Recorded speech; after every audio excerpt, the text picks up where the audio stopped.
recuperándolas, ¿no? Entonces, eso con el paso del tiempo pues fue generando un proyecto. Uno de los proyectos más importantes que generamos para dar cobertura a este tema fue el proyecto de Puranat, un proyecto que se empezó a principios de este siglo y que partía de la base de que la mayor parte de los núcleos habitados, por ejemplo en Canarias, son pequeños núcleos de población, no son las grandes ciudades, es decir, hablamos de Las Palmas de Gran Canaria, 400.000 habitantes, lo que es el núcleo de Telde, pero si nos acercamos a las medianías y cumbres, empezamos a ver que son muchos, muy pequeños núcleos, donde uno de los grandes problemas que existían es la dispersión, una orografía muy compleja, estamos hablando de toda Canarias, no solo en el caso de Gran Canaria, y con un territorio protegido. En todos esos lugares, a principios de siglo, la cosa ha mejorado con el tiempo, pero sigue siendo un problema importante, pues muchos sitios hay carestía de recursos hídricos cada vez más. Hoy en día en la zona de costa tenemos acceso al agua incluso para regadío de forma más fácil y segura que en zonas de medianías y cumbres. O sea, se le ha dado la vuelta a la tortilla, lo que ocurría antes. No hay prácticamente desarrollo de la red de saneamiento, de alcantarillado, generalización de los pozos negros, como se nombramos comúnmente, y sin aprovechamiento de agua. Entonces ahí se planteaba el cómo abordar el tratamiento de las aguas residuales y la recuperación de esos recursos en esas zonas, ¿no? Las tecnologías convencionales son útiles y funcionan muy bien y son capaces de depurar agua hasta unos niveles muy adecuados, pero tengo una alarma aquí, pero requieren equipamiento más o menos sofisticado y tienen un coste de explotación y de mantenimiento relativamente importante, que cuando bajamos a muy pequeña escala, a veces es difícil de asumir por los municipios o por las poblaciones, ¿no? Que hay falta de recursos económicos y falta de personal especializado.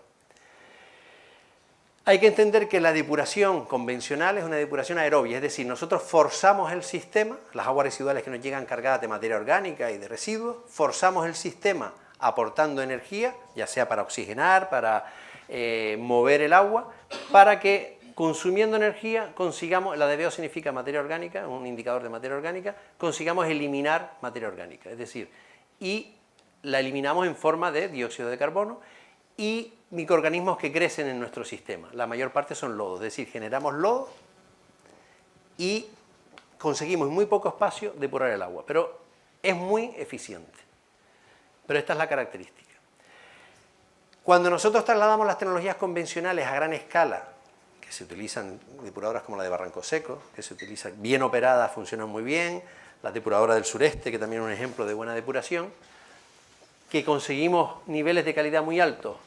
Ese mismo modelo lo trasladamos a muy pequeña escala, a esos pueblos, a esas pequeñas poblaciones descentralizadas en el territorio, pues nos encontramos con que empiezan a haber problemas graves. Ninguna de estas fotos son de depuradoras de Canarias, así que no se asusten. Estado de abandono, ¿por qué? Porque no hay capacidad por la municipalidad, a lo mejor local, de pagar el coste energético para mantener esa depuradora descentralizada, falta de personal especializado, problemas en la red de saneamiento, deterioro del equipamiento, etcétera, etcétera, etcétera, que al final, problemas en la gestión de los lodos, al final terminan muchas abandonadas. Estos son depuradoras, sobre todo que se desarrollaron en los años 90, que terminaron abandonadas, ¿no? Entonces, otra forma de abordar el saneamiento es centralizar, es decir, nosotros tenemos una población alejada, en una zona interior, imaginemos un caso real, el caso de las lagunetas Utiaca, por ejemplo, ¿no? En San Mateo. Pues bueno, una forma es de tratar de forma descentralizada las aguas residuales en ese entorno, o en el caso de Temisa u otras poblaciones, o Santa Lucía, como es el que vamos a hablar, y trasladar las aguas residuales con colectores, por los barrancos, donde sea, hasta la depuradora centralizada más cercana. Las aguas de Utiaca, Salunietas, bajan por el barranco de Guiniguada, conectan con la red de saneamiento de Santa Brígida y finalmente terminan llegando a la depuradora de Barranco Seco en Las Palmas de Gran Canaria. Imagínense, ¿no?, la infraestructura que se desarrolla para poder tratar. Esa es una estrategia, ¿no? Y otra estrategia es que al final las grandes depuradoras hoy en día, supongo que Rafa Herrera ya hablará mañana de esto, hoy en día se convierten prácticamente en, como le llaman ahora, el concepto de biorefinería, son como industrias las grandes depuradoras, ¿no? Tienen una línea de agua con tecnología para pretratamiento, tecnología para su decantación primaria, reactores biológicos donde se consume mucha energía, tratamiento terciario de múltiples tecnologías, y se produce una gran cantidad de biomasa, esa biomasa activa de los microorganismos que depuran el agua, que requieren, fíjense, toda una infraestructura para poder tratarlos adecuadamente y después, si se puede, valorizarlo, utilizarlo, o terminar en vertedero, cosa que no se debe, ¿no? Pero que generan prácticamente una depuradora a gran escala se convierte en una especie de industria de la que se obtienen múltiples subproductos interesantes. Pero claro, cuando nosotros estamos a muy pequeña escala, este tipo de infraestructura es difícil de mantener. Y a veces es interesante plantearse otro tipo de procesos. Y ahí fue el reto planteado en el proyecto de Puranat en su época, de plantear sistemas que no consumieran energía o consumieran muy poca energía, que no tuvieran elementos, equipamiento muy sofisticado que requirieran un personal especializado para gestionarlo, que fuera fácil de explotar, que se produjeran pocos lodos, que funcionaran eficazmente, claro, que tienen que funcionar de forma adecuada y conseguir el rendimiento adecuado y reducir los contaminantes como igual que una depuradora convencional, que se integrara ambientalmente en el entorno, incluso socialmente si es posible, y aprovechamiento de agua, de los nutrientes que están en el agua, porque el agua regenerada pues aporta nutrientes, nitrógeno, fósforo, potasio y otros nutrientes, y que se pudiera producir biomasa, es decir, materia orgánica que se pudiera gestionar localmente. Este es el ideal, buscar esas soluciones sostenibles a pequeña escala. Entonces ese fue el reto planteado y el concepto que se quería aplicar, en vez de aplicar tecnologías convencionales que consumían más energía y que ocupaban poca superficie, tecnologías intensivas, tender hacia sistemas de depuración natural. Es decir, que intentan emular o copiar los procesos que se dan en la naturaleza, de depuración natural, y de forma artificial tratar ese tipo de aguas residuales, sin consumir energía o consumiendo muy poca energía. ¿Qué ocurre? Que ocupan más superficie. La naturaleza necesita espacio para poder tratar y procesar las aguas residuales. Eso ocurre, por ejemplo, en un río, en un continente donde hay un vertido de una población a un río que no esté bien tratado. Al final, si el río es capaz, tiene el caudal suficiente y con el tiempo suficiente, es capaz de procesar y depurar esas aguas residuales. Pero eso requiere todo un proceso, ¿no? Entonces, lo que se ha intentado es intentar emular esto en este tipo de sistemas. ¿Qué pasa? Que en los sistemas naturales predomina la digestión anaerobia. Es un proceso donde hay microorganismos que trabajan muy lentamente, no están forzados, que incluso producen biogás, es decir, biogás que es valorizable energéticamente. Fíjense aquí pongo una imagen, la energía, por cada kilo de CO2 se puede producir tanta energía, a veces aprovechable, a veces no.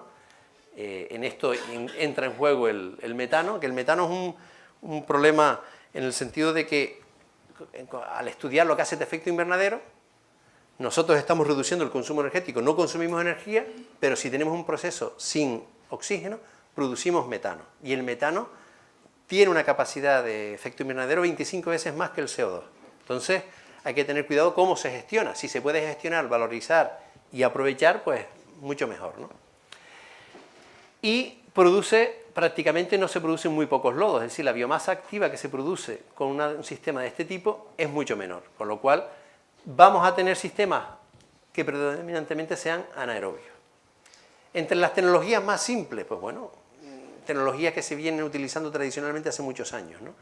Las fosas sépticas o los tanques Inhofe, ¿no? Que ahora veremos una imagen, lo que hacen es confinar las aguas residuales después de un tratamiento en un lugar sin oxígeno, que si está bien dimensionado, es decir, con el volumen adecuado y las dimensiones adecuadas, pues puedes conseguir el proceso de degradación anaerobia. Gran parte de la biomasa, de la materia orgánica que está en el agua residual se convierte en biogás, se retienen los flotantes, los sedimentables se va degradando poco a poco, y bueno, y podemos tener un primer pretratamiento. No funcionaría como si fuera el estómago que va a digerir el sancocho que tenemos que depurar, ¿no? Que tenemos que tratar. Este es un sistema un poquito más sofisticado del sistema anaerobio, que es los tanques Inhofe, donde se separa la fase de digestión y de burbujeo que genera la producción de metano de la fase de sedimentación. Y bueno, son un poquito más eficientes, a veces ocupan menos espacio y bueno, son interesantes. Es una forma de tratar aguas residuales también a pequeña escala. En este tipo de sistemas puede haber digestores anaerobios, puede haber diferentes tecnologías. Estamos hablando de las más simples que se pueden utilizar, ¿no? Y después tenemos que pasar a la siguiente fase, del estómago que tiene que digerir esa gran cantidad de materia orgánica que tenemos que depurar, esa agua residual, el estómago, que tiene que depurar el sancocho, tenemos que pasarle el intestino delgado, ¿no? Y ahí entran otro tipo de tecnologías. Hay desde los lagunajes, diferentes tipos de biofiltros, etcétera, etcétera. Pero uno de los sistemas que nosotros estamos aplicando con más frecuencia es el tema de los humedales artificiales. Es decir, creamos, ahora lo veremos con más detalle, algún ejemplo, un espacio excavado, lo impermeabilizamos, ponemos un sustrato y emulamos lo que ocurre en las riberas de los entornos naturales de las zonas húmedas. Por ejemplo, ahora que ha estado infelizmente de fama el tema del Parque Nacional de Doñana, que es un humedal, zonas húmedas donde existen zonas de agua dulce que están en superficie y que dan lugar a ecosistemas. Ahí hay plantas anfibias, es decir, plantas que viven con su sistema radicular, las raíces, permanentemente encharcadas. Ahí está el Phragmites, el carrizo, la anea, que es conocida aquí en Canarias también, y otro tipo de especies. Estas plantas anfibias, que tienen su sistema radicular permanentemente encharcado en el agua, tiene una característica singular. Si nosotros ponemos un geranio en una maceta y lo encharcamos permanentemente, ¿qué le pasa al geranio? Se pudre, se muere, no puede sobrevivir permanentemente encharcado. Estas plantas, parte del oxígeno que generan de la fotosíntesis, lo llevan a través de unos conductos dentro del sistema hacia el sistema radicular y mantienen el sistema radicular oxigenado, con lo cual significa que hay pequeños microorganismos aerobios que se asocian al sistema radicular y ayudan al proceso de tratamiento. Entonces aquí combinamos ya sistemas aerobios con anaerobios y conseguimos mejorar lo que es el proceso de depuración de este sistema. Hacemos una depuración más fina, aparte del proceso de filtrado que son capaces de hacer estos elementos. Pero una cosa interesante es este aspecto, introducir oxígeno a través de las raíces al ritmo de las plantas en el sustrato. Hay varias formas de construir sistemas, el más simple y que yo creo que más fama tiene y más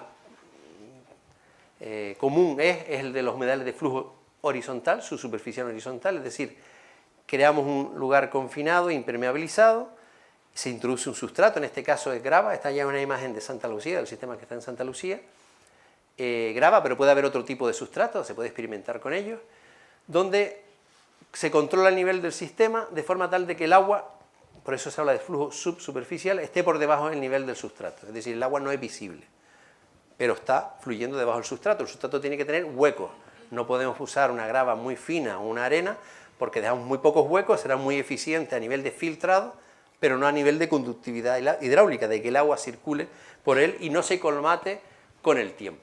Esto es un elemento muy importante de cara a la vida útil de los sistemas. Y ahí se pueden implantar o no especies vegetales, en este caso es anea, para producir ese proceso de pequeña oxigenación en el sistema, ¿no?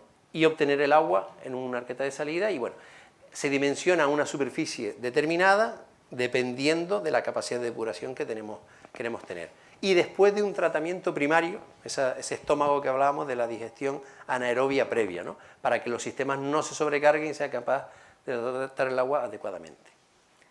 Hay otros sistemas que son de flujo vertical, donde se inyecta el agua en superficie, en la superficie del sistema, y el flujo es vertical y tenemos una red de drenaje en el fondo para captar el agua de salida. Es un sistema quizá un poquito más eficiente, pero a veces un poquito más complejo de operar. Recuerden que estamos hablando de implantar este tipo de sistemas en zonas rurales con el mínimo intervención humana y que sean robustos, que funcionen adecuadamente. A veces eso es importante plantearlo. En este proyecto, en el de Puranat, se plantearon varios proyectos pilotos en diferentes zonas, aquí en Gran Canaria, en Portugal, en Andalucía también, y el más grande que se implantó fue el de Santa Lucía. Aquí había una problemática concreta, aquí estaba hablando de Santa Lucía de Tirajana, el pueblo de Santa Lucía, en la caldera de Tirajana está en este punto. Fíjense, este es todo el barranco de Tirajana, hasta la zona aquí, de la zona del centro terapéutico, ya entra en Sardina, vecindario, y la depuradora del sureste está aquí, que es la que da cobertura a prácticamente toda la zona de costa, ¿no? En el polígono industrial de Arinaga. Estamos hablando casi de 20 y pico kilómetros o 20 kilómetros de colector que se llegó a construir para trasladar las aguas de Santa Lucía, sistema centralizado, y transportar las aguas de Santa Lucía hasta abajo. ¿Qué ocurre? Bueno, el pueblo de Santa Lucía tendrán, la zona habrá censado unos 1000 habitantes, nosotros hemos visto los censos y tal, y según el agua que nos llega, estamos hablando de unos 500, 600 habitantes reales que llegan al equivalentes que llegan a nuestro sistema. Es una zona muy interesante con palmerales, cultivo de olivos y demás, y lo que ocurría es que prácticamente, bueno, esto lo tengo que comentar, nunca llegó agua abajo, ni siquiera al centro terapéutico. Es decir, el colector de saneamiento estaba roto por sitios, piedras que caían, eran muchos kilómetros, se hizo una obra, pero al final el agua residual no llegaba donde tenía que llegar, porque aquí había una estación de bombeo para después bombear el agua aquí. Entonces, esa pequeña población era candidato ideal para plantear un sistema alternativo.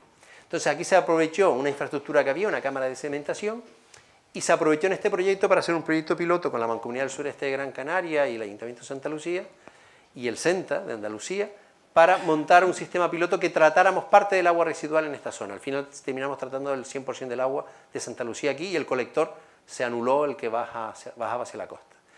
Tiene, fíjense, aprovechamos una infraestructura que existía para reconvertirlo en fosa séptica, que es esta de aquí.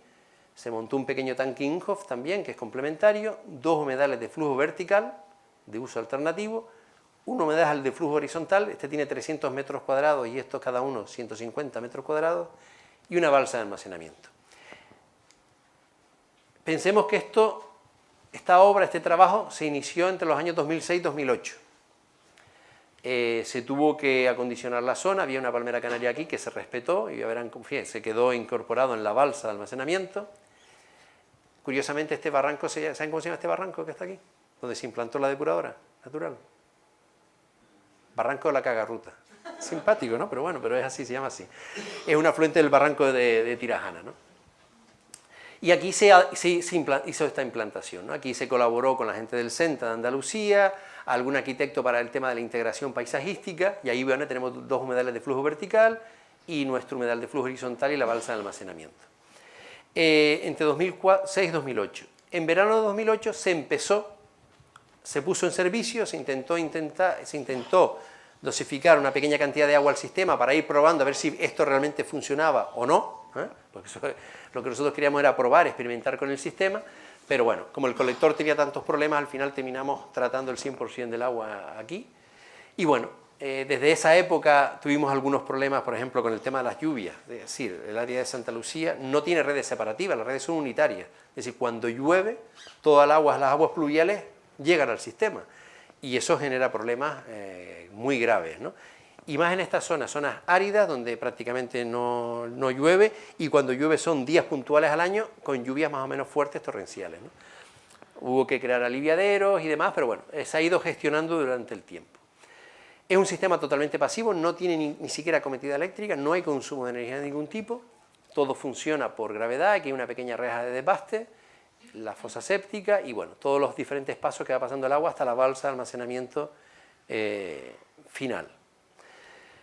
Que inicialmente empezamos a trabajar con un vertido barranco, con autorización del Consejo Insular de Aguas, con el agua depurada, y empezamos a hacer control, ¿no? Y además una cosa interesante es que aquí sí teníamos medida de caudal para observar la variabilidad, es decir, cuando estamos hablando de zonas alejadas, pequeñas poblaciones, hay una enorme variabilidad del caudal.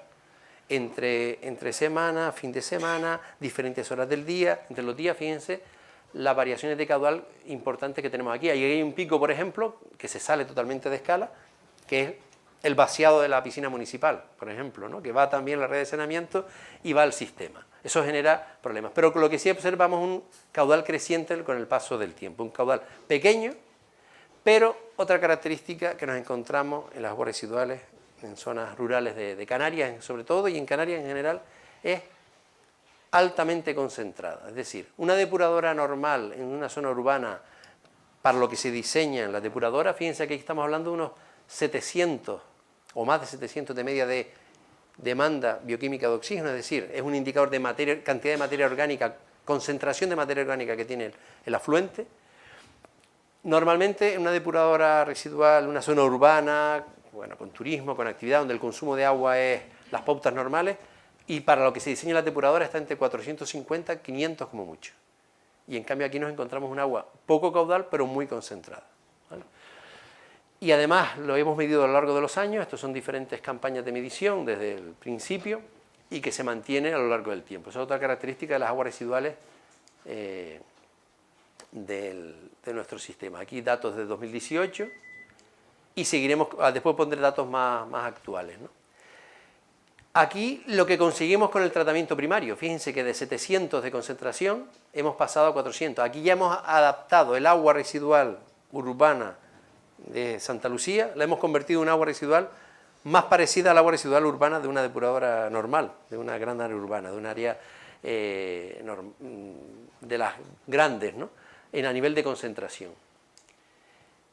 Unos rendimientos relativamente importantes, 30, 38, 40%. Estos son sólidos de suspensión en el agua, es decir, lo que da turbidez al agua más oscura, concentrada, menos clarificada, materia orgánica, y esto es la demanda química de oxígeno, que es otro parámetro que integra otro tipo de contaminantes, no solo la materia orgánica, sino la que no es degradable. Bueno, y aquí los datos que obtenemos en el efluente del humedal de flujo horizontal, después del sistema, es decir, hemos conseguido tratar las aguas residuales, incluso en sólidos de suspensión con niveles muy bajos, sin consumir energía, y lo hemos conseguido a lo largo de décadas, estamos hablando de 2008 hasta la actualidad. Estos son datos más recientes y algunos bastante sorprendentes en cuanto al nivel de calidad del agua del efluente, ¿no? Es decir, nuestro sistema, el de Santa Lucía, pudimos demostrar, o hemos demostrado y seguimos haciéndolo, de que es capaz de tratar con un alto rendimiento las aguas residuales a esa escala. Es decir, a veces se intenta equiparar las tecnologías de depuración natural o de depuración extensiva a pequeña escala, de bajo coste energético, como sistemas equiparables que se pueden utilizar a gran escala. Es decir, aquí estamos hablando de pocos metros cúbicos día, estamos hablando de 500, 600, 1000 habitantes equivalentes como mucho, en el caso de fines de semana porque entran los restaurantes y demás. Cuando estamos hablando de 100.000 habitantes equivalentes o 50.000 habitantes equivalentes, estamos hablando de otra escala, hay que usar otro tipo de tecnología. Es decir, no podemos mezclar peras con manzanas. Esto a esta escala tiene una aplicación y es interesante, pero hay que ver en qué entorno, ¿no? Entonces los rendimientos que obtenemos aquí son muy altos. Sorprende, a mí me siguen sorprendiendo, por ejemplo en sólidos de suspensión, los rendimientos que podemos obtener con este tipo de sistema. Bueno, fruto de todo este trabajo, estos son datos justo hasta prepandemia, porque claro, la pandemia distorsiona un poco la información, que son los datos más recientes, donde a lo largo de los años se demuestra que el sistema, para los diferentes parámetros, sigue manteniendo los niveles de rendimiento a largo plazo, que era una de las cosas que nosotros teníamos duda al inicio del proyecto. Y otra cosa importante, el aporte de nutrientes, nitrógeno, aquí amonio, fósforo, que en el efluente pues, tienen su valor. Aquí por un artículo que publicamos hace poco para hablar de el funcionamiento de este tipo de sistemas a largo plazo, ¿no? Porque no hay, a largo plazo y a escala real, porque una cosa es hacer un proyecto piloto a pequeña escala, controlado a nivel laboratorio, una pequeña parcela experimental, y otra cosa es enfrentarse a la realidad de las aguas residuales en un entorno real con toda la problemática de vertidos. Y hoy no voy a hablar de las toallitas, pero bueno, elementos que son exógenos que dificultan la depuración.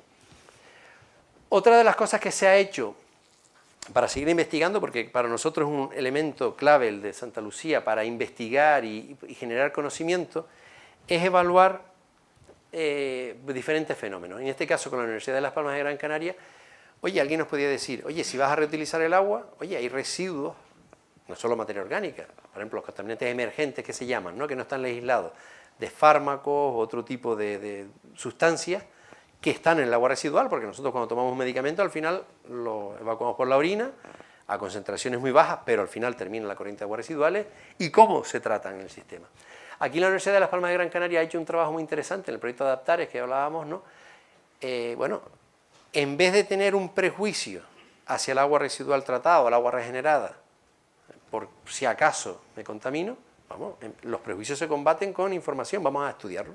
Entonces lo que se hizo fue evaluar diferentes tipos de fármacos, aquí, bueno, aquí está también cafeína, nicotina, es decir, elementos que pueden ir en las aguas residuales a muy pequeña concentración, y evaluar cómo se evoluciona en una depuradora de aguas residuales. Se encuentran a concentraciones muy bajas, estamos hablando de microgramos litro, Eso son miles de partes por millón. Es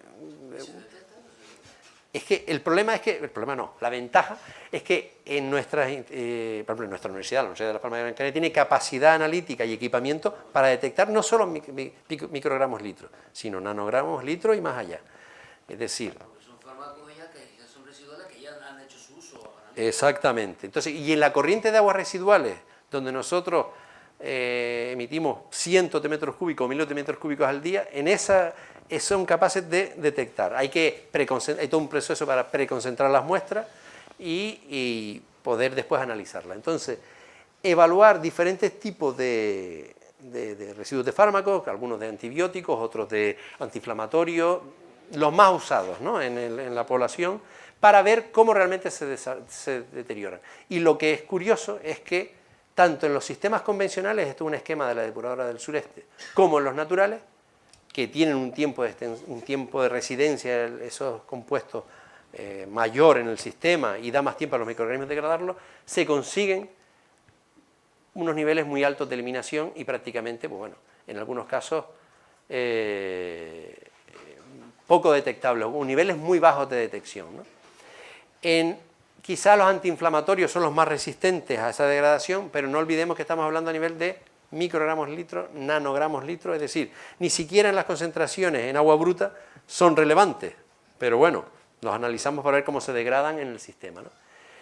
Otra cosa que se ha hecho es investigar, oye, ¿realmente estos sistemas son competitivos o producen menos huella de carbono que los sistemas convencionales a esa escala? Pues bueno, analicemos no solo que no consume energía, sino todo el ciclo de vida, es decir, los materiales que se utilizan, la grava, los elementos que son importados, los sistemas de impermeabilización que se utiliza geotextil, membranas plásticas y demás. Analizar toda la huella de carbono desde la producción de esos sistemas en su industria hasta que se transportan a Canarias y se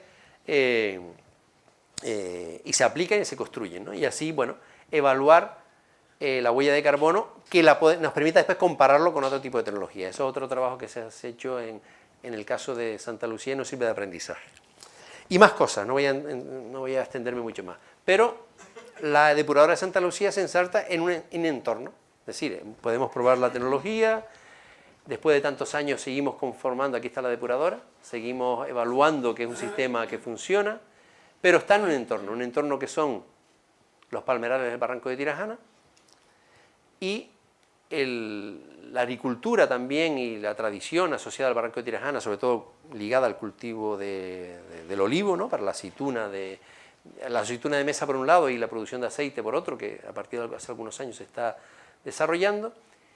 Y claro, nosotros entendemos que este sistema que trata las aguas de Santa Lucía por gravedad puede aportar recursos al entorno, agua, nutrientes y lo que hablábamos de la biomasa. Y ahí vienen nuevos proyectos, ¿no? Bueno, aquí quería nombrar algunos protagonistas. El Ayuntamiento de Santa Lucía tuvo un momento determinado la iniciativa de contactar con determinados agricultores que quisieran empezar a reutilizar el agua en el cultivo de olivos, básicamente. Y bueno, aquí hay personal de Acciona que ha colaborado en todos estos años en el seguimiento del sistema, personal del ITC y los propios, algunos agricultores de la zona y personal del Ayuntamiento de Santa Lucía que se implicaron en, venga, vamos a recibir el agua y vamos a empezar la experiencia de reutilización, con el seguimiento nuestro y de los diferentes proyectos, tanto en el seguimiento del agua, del suelo, de la planta y demás.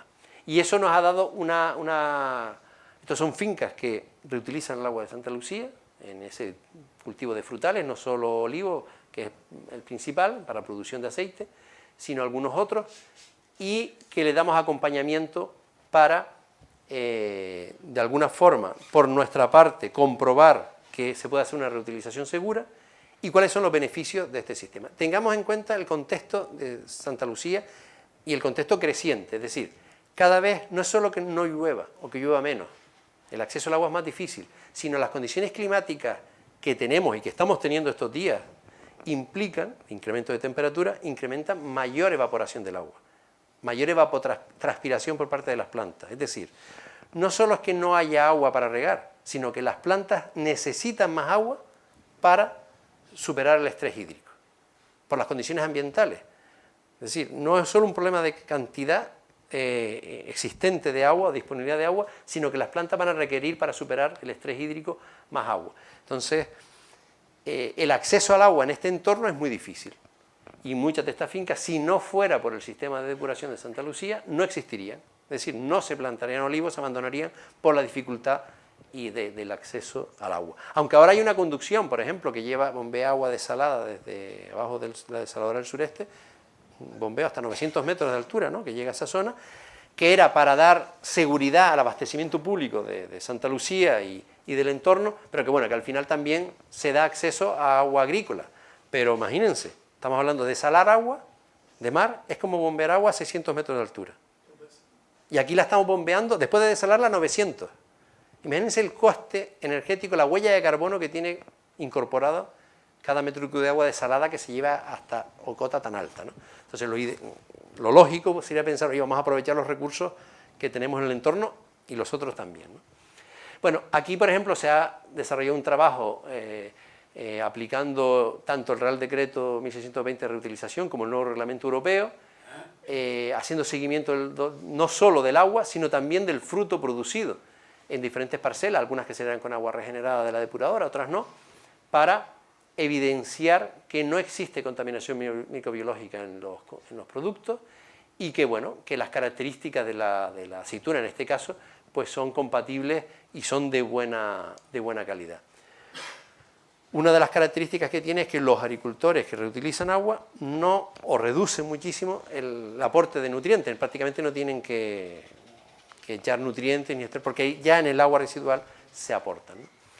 Aquí hemos seguido analizando los parámetros y en comparación con el reglamento europeo, pues tenemos en nuestro sistema obtenemos clase C, en el agua de riego que se aporta a los agricultores, ¿no?, que es, bueno, uso de agua previsto para cultivos de alimentos transformados, riego por goteo únicamente, esto es riego localizado, o en el caso de la categoría 2.3 del reglamento español, ¿no?, riego localizado de cultivo de leñosos, ¿no?, que impida el contacto del agua regenerada con los frutos consumidos en la alimentación humana, que encima en este caso son transformados en aceite, con lo cual, aparte de que hemos comprobado que en diferentes muestreos que no existe contaminación microbiológica en el producto, sí comprobamos también que en el agua cumple la normativa para estos usos, no para cualquier uso, porque nosotros no hemos incorporado al sistema un sistema de desinfección activa, es decir, una cloración o otro tipo de sistema para desinfectar el agua, que podría ser para dar otros usos. No, en este caso se ha intentado hacer un sistema lo más simple posible, ¿no?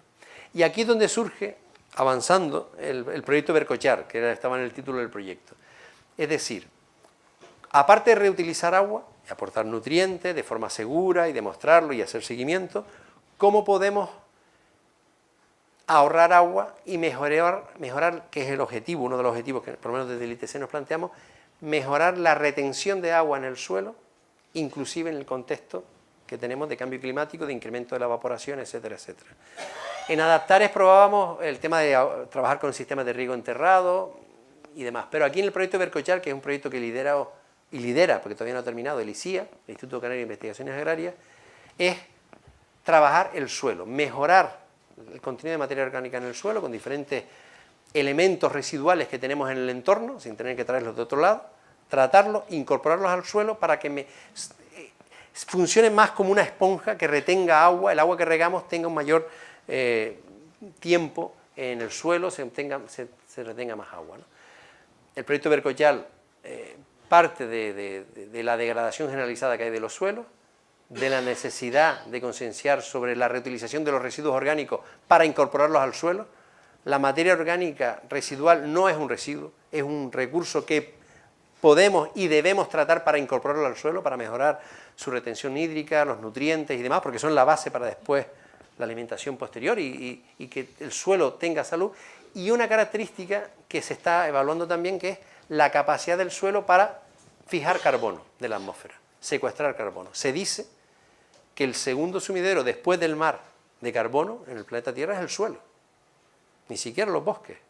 El suelo, la cantidad de microorganismos en un suelo vivo, sano, con microorganismos, materia orgánica que existe y que se puede fijar, en algunos casos como carbono recalcitrante, quiere decir, el carbono recalcitrante es el carbono que se fija al suelo y que ya no se degrada otra vez a la atmósfera como CO2, ¿no?, que los microorganismos no lo pueden degradar.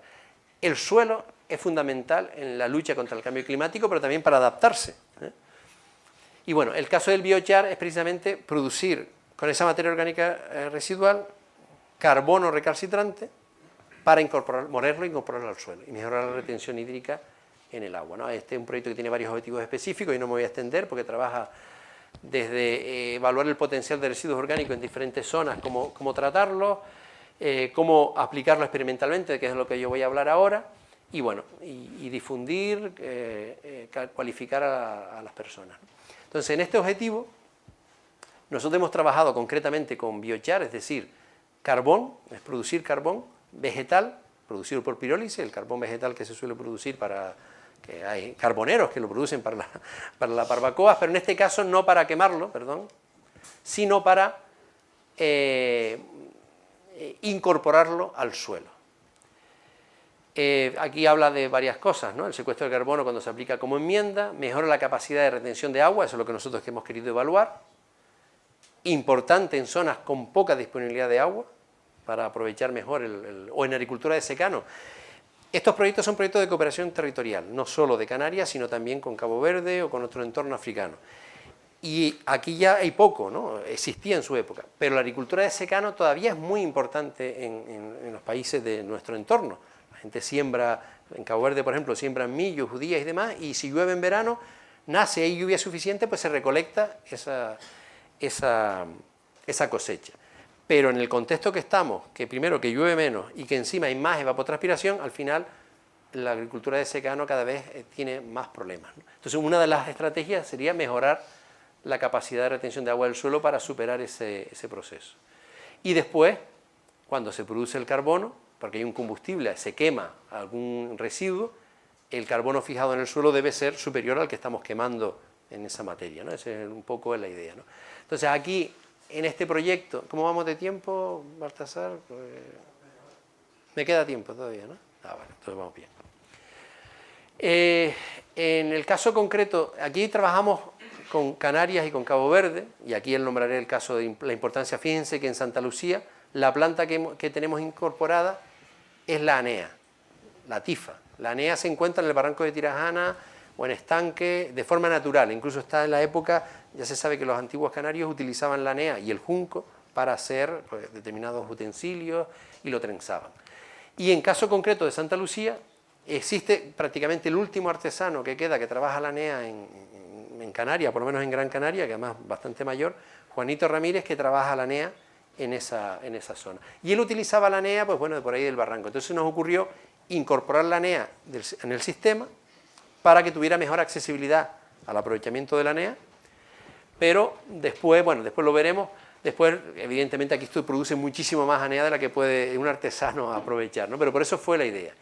Y la ANEA también, fíjense que se comenta aquí, lo del río Senegal, debido a una serie de obras en el río Senegal, que es frontera sur de Mauritania, norte de Senegal, ese río, por unos embalses que se hicieron, se ha remansado y ha habido una invasión de ANEA muy fuerte en toda el área. Y se ha convertido en una planta invasiva, porque esas zonas anegadas del río Senegal están colonizando espacios que a lo mejor antiguamente se dedicaban a la agricultura. Y claro, ¿cómo aprovechar esta ANEA que nosotros la utilizamos en el proceso de depuración y que aquí en el río Senegal es un problema, para mejorar y convertir ese problema en un recurso, ¿no?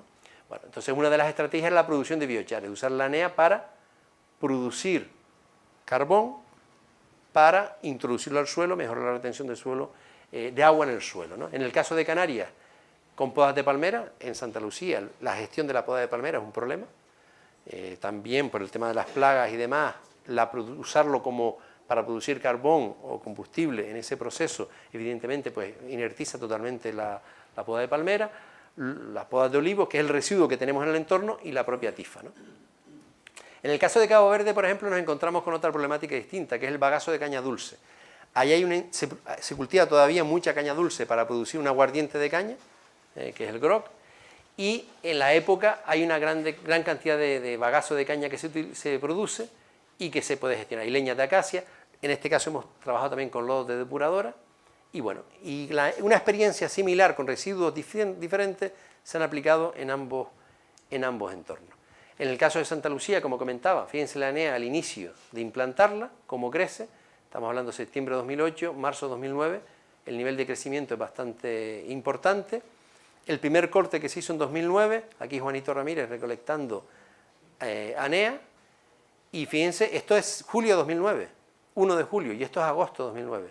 Fíjense la capacidad de crecimiento del sistema radicular totalmente encharcado, agua a voluntad, nutrientes, y sobre todo en verano, en invierno se seca la parte aérea, pues tiene una capacidad de crecimiento importante y de producción, ¿no? Evidentemente, pues bueno, aplicaciones durante todos estos años le hemos dado varias, ¿no? Para que no sea un residuo, y una de ellas es cama para el ganado. Pero ahora, con el proyecto Bercochar incorporamos esta, ¿no? Los cortes de ANEA se trasladan al ICIA, que hay que deshidratarla, hay que secarla bien para poder utilizarla en el proceso de generar carbón, porque la ANEA capta mucha humedad, y en lo que hemos visto que aquí en Canarias, en las condiciones climatológicas que tenemos aquí, y la ANEA producida en estos sistemas, es que el nivel de humedad es alto de la planta y tarda mucho en secarse. En cambio, en Mauritania, Senegal, se seca muy rápido. Es decir, es más práctico no tienen que esperar tanto para poder hacer la producción de carbón. Pues bueno. Y al final, pues bueno, producir carbón con la ANEA y después incorporarlo al suelo. Aquí, a ver, la gráfica se ve, estos son la producción que nosotros en los cortes que hemos tenido, una producción media de 8 o 10 toneladas entre ANEA más seca, más húmeda, en el sistema de Santa Lucía, en cada corte. A medida que hacemos más cortes, pues bueno, se puede producir más ANEA, está la ANEA cortada de Santa Lucía y trasladada aquí a Pozo Izquierdo. En este caso se utiliza poda de palmera como combustible, en el sistema de doble bidón, y después la ANEA para hacer carbón. Algunas han ido mejor, otras peor, pero bueno, finalmente se consiguió conseguir las temperaturas mínimas para producir la pirólisis y conseguir carbón de ANEA, que después se muele, y la idea es incorporarlo al suelo. Antes de la experiencia en Santa Lucía, también se aplicó una experiencia en Las Rosas, en una finca de olivos en Las Rosas, es decir, que ya utiliza agua regenerada de la red del sureste, y aquí se incorporó biochar a una serie de olivos, en coordinación con los dueños de la finca. Se incorporó biochar a una dotación de 7 kilos por planta, por olivo, y se instalaron sensores de humedad a diferentes profundidades, 15 centímetros y 30 centímetros. Y por los datos que tenemos ahora, desde la experiencia de septiembre de 2002 hasta este año, sorprendentemente no, era lo que esperábamos, pero aquí se observa, el porcentaje de humedad retenido en el suelo en general en los sistemas que tienen biochar es superior al que no tiene biochar. Y bueno, hay que seguir investigando, y a profundidad de 30 centímetros, y además prácticamente es algo que se repite durante todo el proceso, con lo cual de alguna forma se demuestra el beneficio del biochar en la retención de agua en el suelo. Lo que se ha hecho en Santa Lucía es en 2 fincas, una regada con agua depurada de Santa Lucía y otra con agua blanca de Santa Lucía, de la zona convencional que no utiliza este riego, pues también lo mismo, aplicar biochar a varios pies de olivo, instalar sensores de humedad a diferentes profundidades, aquí tenemos uno a los 15 centímetros, otro a 30, en el punto de riego, y bueno, y algún punto más de control, y también lo mismo, intentar pues bueno, hacer un seguimiento de la humedad en el suelo. Esto va acompañado también con muestreo de suelo, ver los nutrientes, ver la planta, etcétera, etcétera. Pero lo que nosotros nos intentamos es cómo podemos ahorrar agua aplicando biochar al suelo, que era el objetivo del... Hay un montón de otros aspectos agronómicos, ¿no? Pero bueno, estamos hablando de lo que perseguimos nosotros en el ITC, ¿no? Y bueno, aquí estas son medidas, por ejemplo, muy recientes, hasta de esta semana, que se obtiene. Esto a 15 centímetros de profundidad. Este es una planta con agua blanca con biochar. Estos son la profundidad de 15 centímetros. Y la misma otra planta con agua blanca, pero de control, que no tiene biochar. El porcentaje, esto está hablando de metros cúbicos por metro cúbico de suelo, de agua. Evidentemente, en estos casos se detecta una mayor retención de agua en este caso, ¿no? Y esto a 30 centímetros de profundidad. Este es el control de biochar, este es el biochar 2, a 30 centímetros hay una diferencia relativamente clara de mayor retención de agua en este tema. Eso no demuestra que siempre sea así. Vamos a tener que seguir investigando, profundizando, tomando datos. Pero tener datos, tener información, poder contrastarla es importantísimo para poder después avanzar y después tomar decisiones, ¿no? Esto son pautas que a los agricultores que están regando ellos a su manera, como sus pautas, por ejemplo, el de agua regenerada, como se reparte el agua entre varios agricultores, riega cuando le toca y aprovecha el agua, no cuando puede. En cambio, el de agua blanca, que tiene acceso, además controla el agua, pues riega, hace unos riegos más frecuentes, ¿no?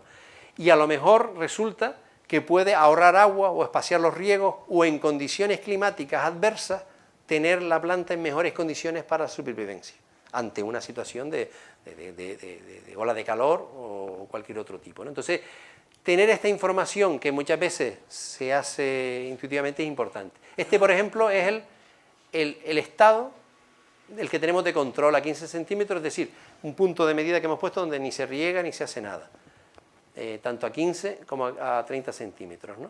Y bueno, hay una diferencia notable entre ese punto de control. Hay otro aspecto, yo no soy agrónomo, soy ingeniero técnico industrial, la estructura del suelo cambia en cada punto, con lo cual eso influye muchísimo.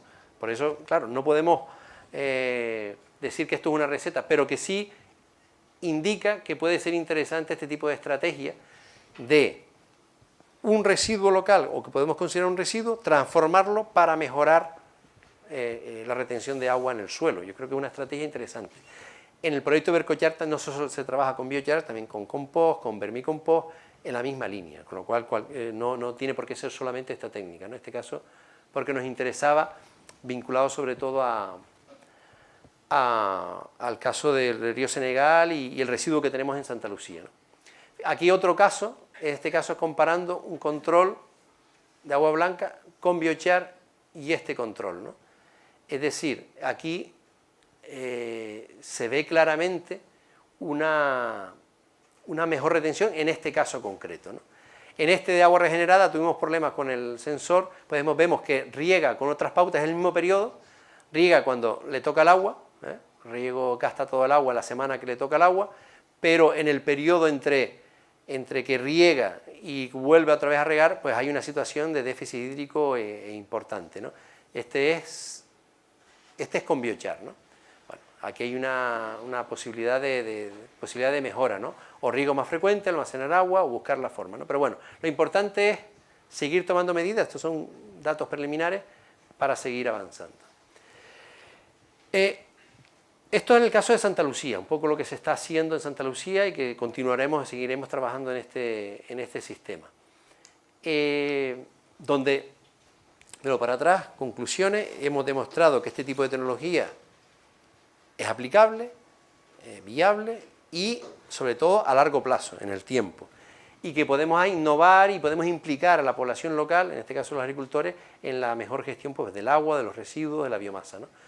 Tenemos que transferir este conocimiento para que se aplique de forma más general y que este modelo se pueda aplicar también en otros municipios, en otros entornos donde parezca adecuado, porque al fin y al cabo también estamos hablando de economía circular, de cerrar ciclos a pequeña escala, pero que es muy interesante para el desarrollo de las zonas rurales y sobre todo en este contexto de cambio climático, ¿no? El conocimiento en este caso nos aporta herramientas para adaptarnos, ¿no? Toda esta experiencia la trasladamos ahora en el caso de Cabo Verde, ¿no? Donde en el mismo proyecto, tomando como referencia el caso de Santa Lucía, pues aplicamos otras circunstancias. En este caso tenemos los lodos de depuradora en eras de secado, que les comentaba, el bagazo de caña dulce, de exprimir la caña dulce para obtener el guarapo. Aquí se han construido de forma artesanal también hornos de doble bidón, producción de biochar y en este caso, pues bueno, también reutilización de agua regenerada, un sistema similar. Aquí se aplica una dosis menor, similar al que nosotros tenemos, ¿no? En Santa Lucía. Un sistema, en este caso en el interior del eje de Santiago, Santa Catarina, es más grande que el de Santa Lucía, con lagunas anaerobias, humedales de flujo vertical. En el proyecto Adaptar se ha hecho seguimiento analítico de este sistema. Y en el caso de Vercochar hemos analizado los lodos, es decir, aquí estamos hablando de lodos de aguas residuales urbanas, estrictamente urbanas, sin componente industrial, donde prácticamente, tanto en la normativa caboverdiana, en metales pesados u otro tipo, prácticamente se consiguen los lodos deshidratados, es decir, podrían utilizarse directamente estos lodos deshidratados en agricultura según la normativa. Pero bueno, nosotros lo que hemos hecho es acopiarlos construir un horno de doble bidón dando pautas de lisía y producir carbón con los lodos deshidratados de la depuradora, con eso producimos biochar, y como combustible usando el bagazo de caña. ¿Okay? Entonces, ¿qué pasa con este carbono? Que es lo que antes intenté decir con la tifa. Una planta crece, se desarrolla, cuando se muere, pues al final se termina degradando. Es carbono que vuelve otra vez a la atmósfera. Si el carbono que fijan los árboles o una planta o una hortaliza se fija por la fotosíntesis, pero cuando se degrada y se pudre la hortaliza, al final vuelve otra vez a la atmósfera. Lo que nosotros conseguimos con este tipo de elementos, conseguir los lodos de depuradora, o en el caso de la tifa o la poda de palmera, convertirlo en biochar, es que ese carbono ya está retenido. Es el carbón, lo convertimos en carbono mineral, recalcitrante, que los microorganismos no pueden degradar. Y entonces lo estamos fijando al suelo. Estamos secuestrando carbono poco a poco de la atmósfera al suelo. Entonces, otra característica es lo que queremos hacer aquí y evaluar, ¿no? Bueno, aquí se produce el biochar, diferentes jornadas, el rendimiento fue bastante bueno, 40 kilos de biochar con 60 kilos de lodos, lamas, aquí esto está en portugués, ¿eh? Y, bueno, se aprendió un poco a producir, costó un poco de trabajo, ¿no? Convertir esto en carbón, en polvo, que a propósito, no traje un trozo, pero bueno, ya tengo un par de trozos en la oficina para mostrarlo, ¿no?